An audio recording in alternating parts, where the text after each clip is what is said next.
지금 바로 본문에 소개되는 그렇죠. 내용 중에는 이적이라는 말이 나옵니다. 계시록 12장 1절 3절에 봐도 하늘의 두 이적이 등장합니다. 첫째 이적은 12별의 면류관을 쓴 해를 입은 여인이 하늘의 한 이적이 됩니다. 두 번째 이어서 등장하는 또 다른 이적이 붉은 용이라는 사실을 알게 됩니다. 이적이라는 말은 기적이라는 말과도 그렇죠. 비슷한 말이라고 표현될 수가 있습니다. 이성적으로 그렇죠. 물리적으로 또 과학적으로 그렇죠. 설명할 수 없는 그렇죠. 일들을 우리가 이적이라고 말하고 있죠.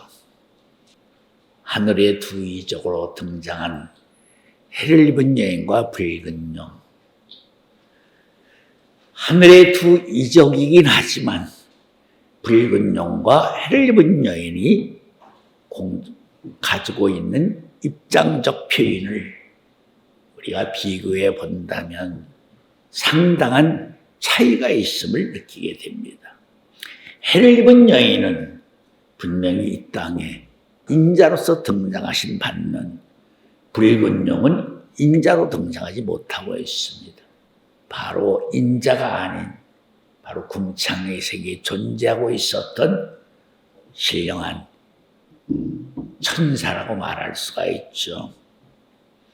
바로 붉은 용을 가리켜 계시록에서는 옛뱀 마귀 사단이라고도 표현하고 있습니다. 옛뱀이란 말은 아담의 가정을 침투해서 하와로 하여금 선악 열매를 먹게 한 그 뱀을 말하는 것입니다. 내게 절하면 내가 넘겨받은 이 영광을 내게 주리라. 첫째 아담으로부터 넘겨받은 이긴 자로서 빼앗은 영광이라고 말할 수 있습니다. 옛뱀 마귀의 사단이라는 그렇죠? 바로 삼수를 짊어진 총괄적인 대상의 입장으로서 바로 옛뱀 마귀의 사단이라고 하는 그를 붉은 용이라고 하는 것입니다. 삼수를 가지고 있는 바로 주인공이라는 의미를 그렇게 표현하고 있는 것입니다. 그러나 그는 하나님의 영광은 가지고 있지 못합니다. 하나님의 영광은 히브리 1장 1절부터 3절 말씀이죠. 하나님의 영광은 하나님의 본체만이 가질 수 있는 하나님의 영광의 광채만을 가지고 계시는 하나님 자신만이 가지고 계시는 고유적인 권세와 능력이라고 말할 수가 있는 것입니다. 바로 그 중에 하나는 부활입니다. 부활의 영광을 가지고 있기 때문에 그분은 영원한 생명을 가진 자라고 말할 수 있고 부활의 능력을 가지고 계시기 때문에 그분은 많은 생명을 본인이 아닌 타인에게도 주실 수 있는 분이라는 것을 지적하고 있는 말씀이 되는 것입니다. 내 부활의 영광은 누구의 것이에요? 하나님의 본체 영광의 광채가 되시는 하나님 자신만이 가지고 있는 것입니다. 그렇기 때문에 붉은 용은 인자의 길을 통해서는 오지 못합니다. 왜? 그가 인자의 길을 통해서 오면 스스로 부활할 수가 없죠. 부활을 받으려면 영광의 하나님께로부터 부활을 받아야 되는데 붉은 용을 하나님이 부활시켜 줄 리가 있습니까? 말이 안 되죠. 그렇기 때문에 붉은 용은 이 땅에 인자의 길을 통해서 오지 못하고 천사의 길을 통해서 하늘과 땅을 오고 가고 있다는 내용이 계시록 12장을 읽어봐도 다 누구나 알 수 있는 내용입니다. 그가 하늘의 전쟁도 치르고 또 이 땅으로 쫓겨와서 그렇죠? 하늘과 땅을 오고 가며 역사하는 그의 모습을 다 확연하게 볼 수가 있는 것입니다. 왜 계시록 15장에 보면 불같은 유리바다라고 말씀하고 있는 것인가? 유리바다의 의미는 무엇인가? 이 땅에서 이루어지고 있는 영적인 역사, 하늘의 역사이지만 영적인 역사라고 해서 사람들이 모르게 하나님만이 아시는 그런 역사로 진행되지 않는 것을 말하고 있는 것입니다. 지금 느부갓네살이 똑똑히 집중해서 다니엘과 바로 세 친구 떨어진 평소보다 7배나 뜨거운 용광로를 바라보고 있습니다. 그렇죠. 그게 바라보고 있었기 때문에 신하들에게 야, 우리가 떨어뜨린 사람은 세 사람인데 왜 불 속에서 네 사람이 걸어다니고 있느냐? 그런데 네 번째 사람은 신의 아들 같은 사람이다. 지금 분명히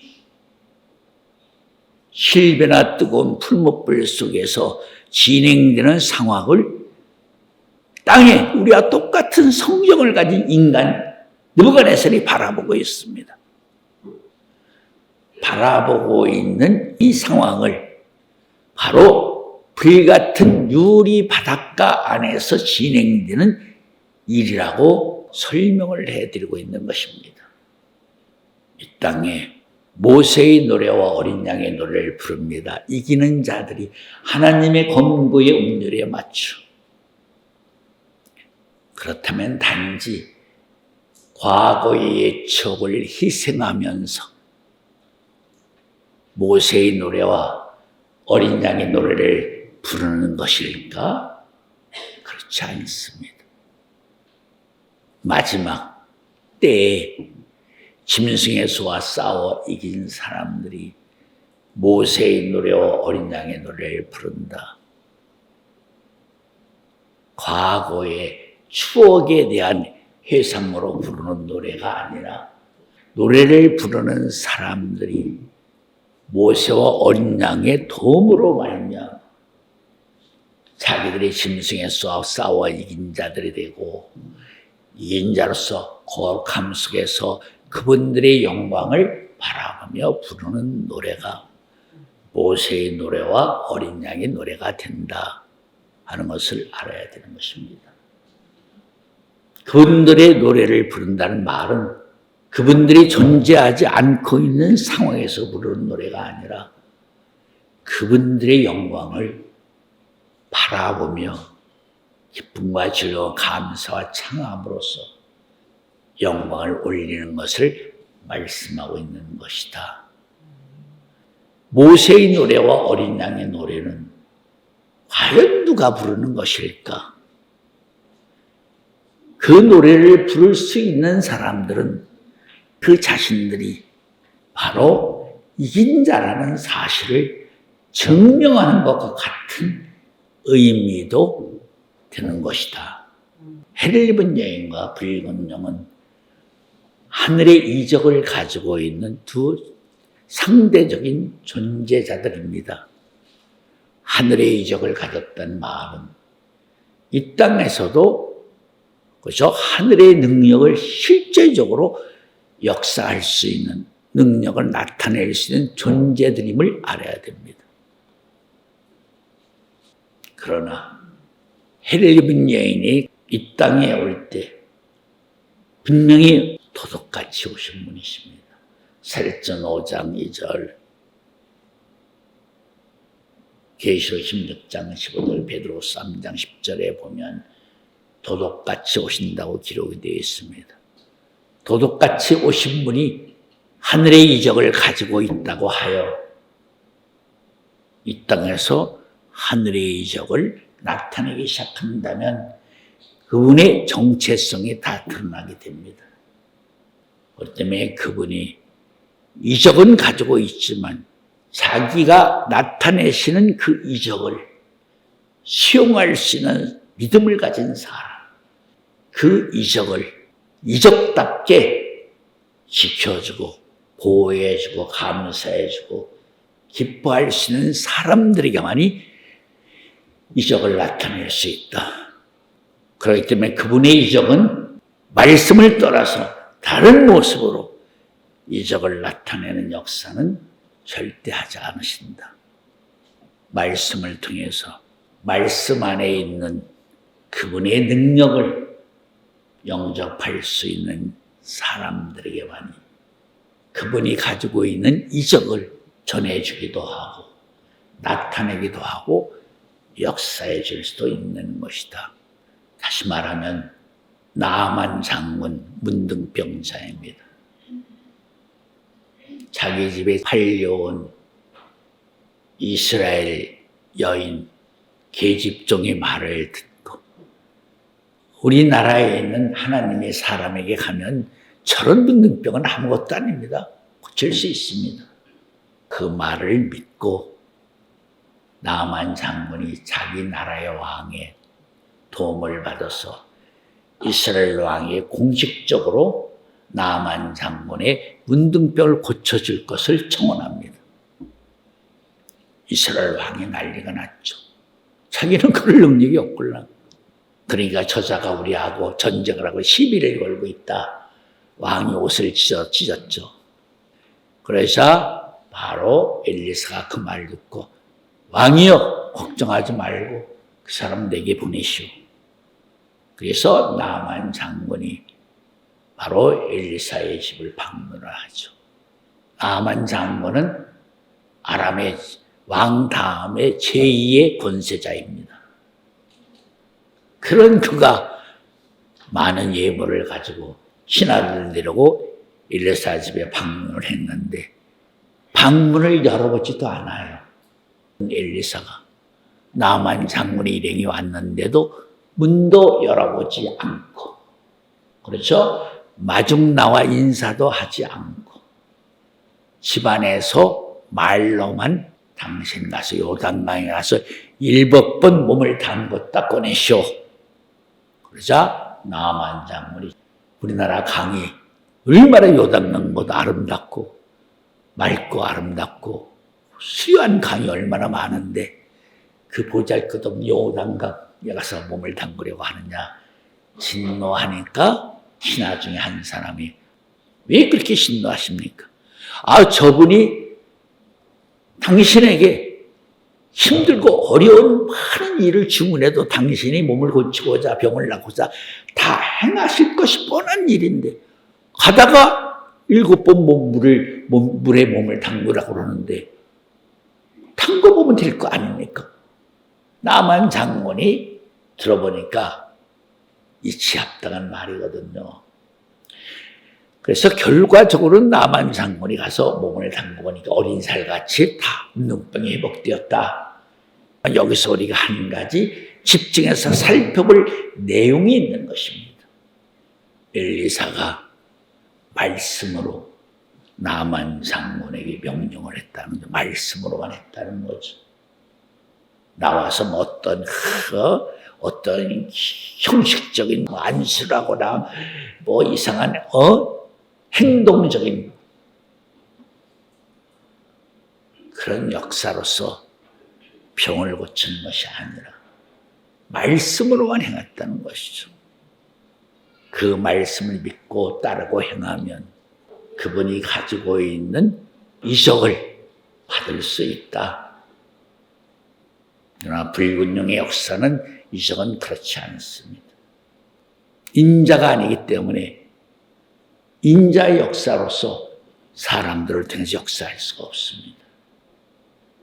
물질의 존재가 아니기 때문에 불균형은 등장해서 인간의 심령을 틈타 역사할 수밖에 없는 존재입니다. 다시 말하면 그는 직접적인 역사를 못합니다. 하늘에서 신령한 존재로 있던 그가 이 땅에 살고 있는 인간들을 통해서 역사하기 때문에 간접적인 역사밖에 못하는 것입니다. 해를 입은 여인은 자신이 직접 싸울 수 있지만 붉은 영은 다른 사람을 통해서 그를 이용해서 대신 역사할 수밖에 없기 때문에 그는 해를 입은 여인을 결코 이길 수가 없게 된다는 것은 너무도 뻔한 일이다. 그렇다면 진정 모세의 노래를 누가 부를 것인가? 신학적으로는 유다서에 있는 말씀대로 모세가 불순종했기 때문에 족각구린 가나안 땅에 들어가지 못했기 때문에 민수기 20장 시편 106편에 모세의 죄가 기록되어 있기 때문에 모세의 시체를 마귀가 가져갔다 말하고 있습니다. 그러나 신명기 34장 말씀을 잘 살펴보면 모세가 어디 묻혔는지 그것을 아는 자가 아무도 없다고 말하고 있습니다. 아무도 알지 못하더라는 말씀 속에는 모세의 시체를 마귀가 가져갔다는 말과도 상반되는 말입니다. 분명히 하나님은 거짓말을 못하신 분이십니다.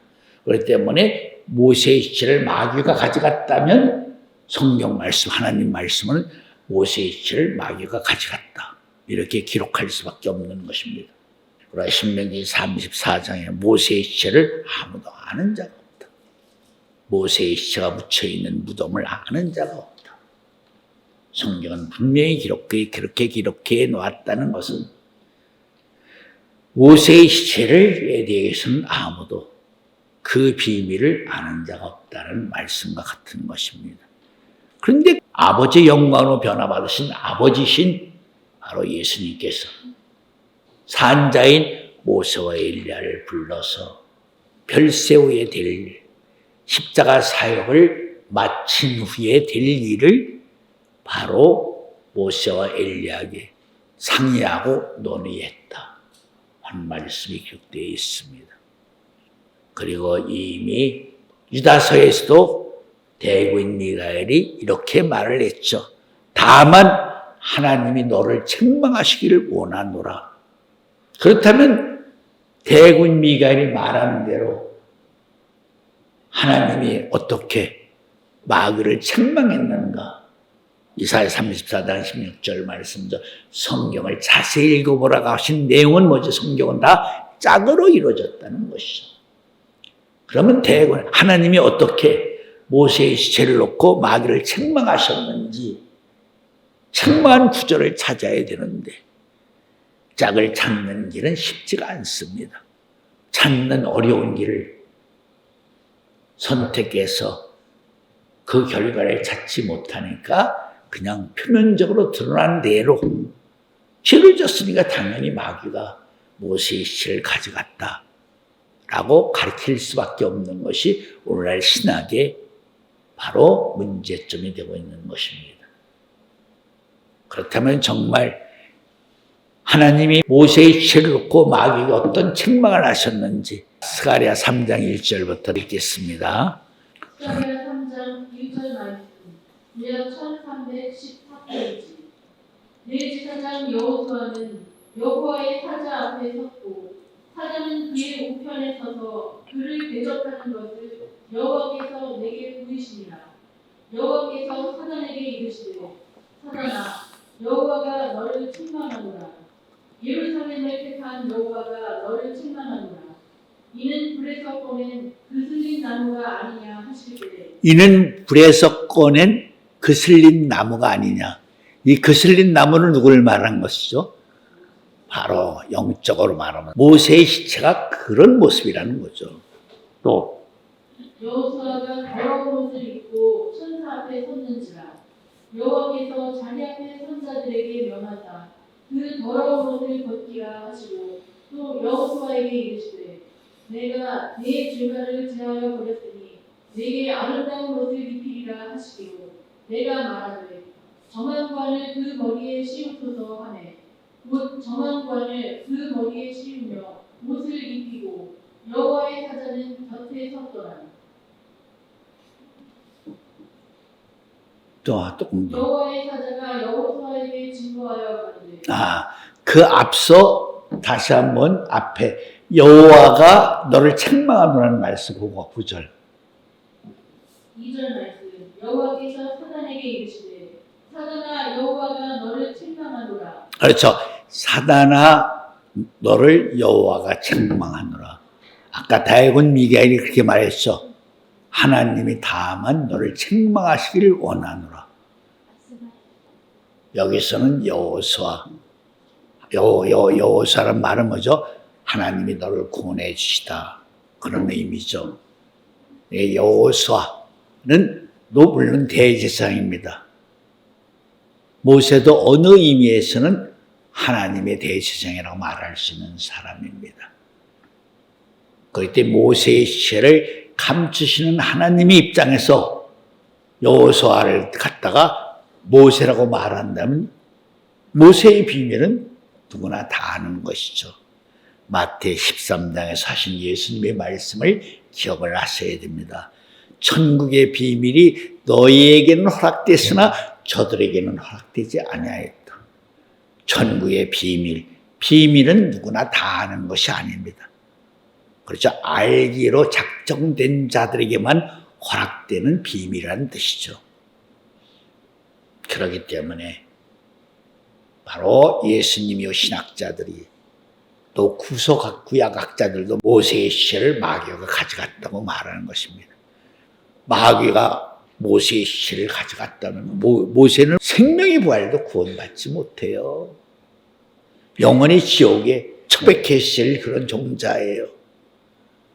그런 종자가 변화의 산의 산자로 어떻게 등장할 수 있습니까? 말이 안 되는 거죠.